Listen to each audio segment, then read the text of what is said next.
In terms of body language, this recent event is full of red flags. A man in a black jacket suddenly moves towards an American left wing politician Ilhan Omar during a public town hall meeting. What was spontaneous, what was rehearsed, and what was purely instinctive? Let's break it down frame by frame.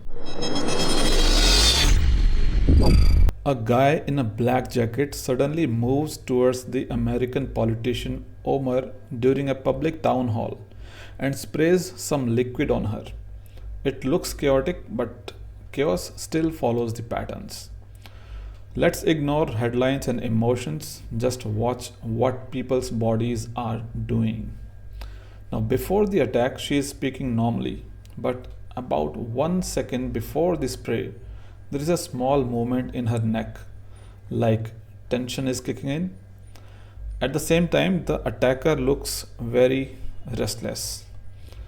That raises a question: did she already know when the spray was coming? When your brain senses danger before it happens, your body prepares. That's basic nervous system stuff. Surprisingly, when the liquid is sprayed, her first reaction is not freezing, jumping back, or checking herself. Instead, she moves forward, fist raised, ready to hit. That's important. Moving toward a threat is called forward aggression. People usually do this only when they believe the threat is not deadly or is already under control. Think about real acid attacks. Victims usually panic. They touch their skin, check their eyes, scream, try to escape.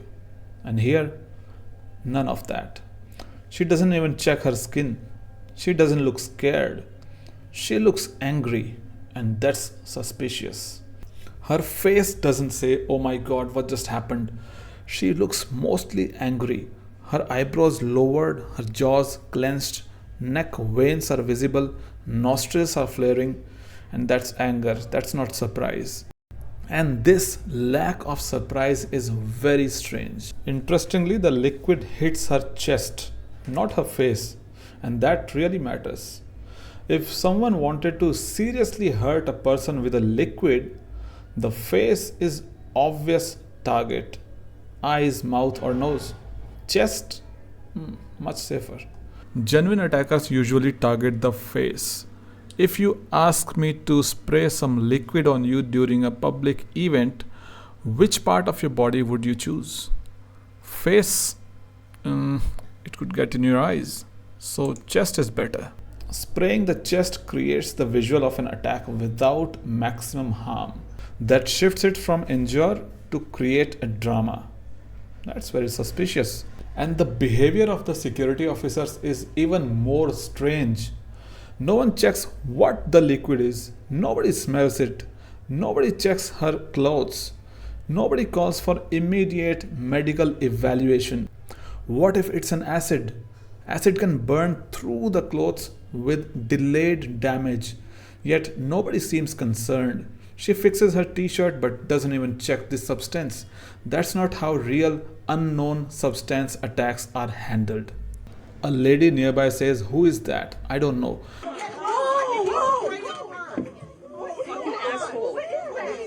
I don't know. This sounds oddly like staged commentary.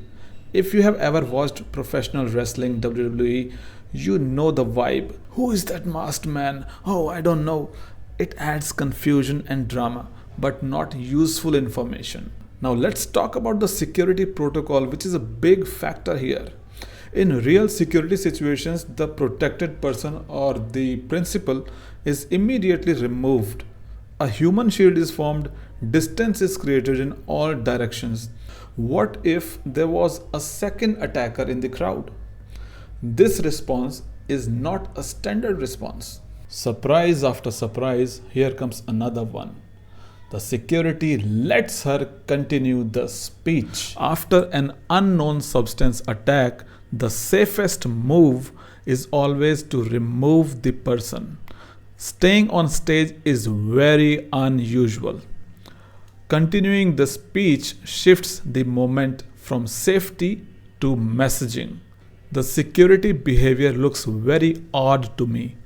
When danger is real, protocol beats the optics. If there is even 1% chance the liquid was harmful, medical checks should come first. Allowing her to speak suggests confidence that the threat is already understood.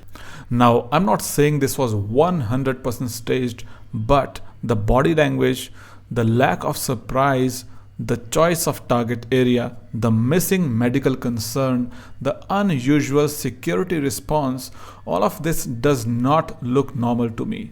Politicians across all sides have a long history of using victim narratives to gain sympathy or attention. That doesn't prove anything, but it absolutely means this event deserves critical thinking, not blind acceptance. And body language doesn't lie, it just quietly exposes patterns people don't notice.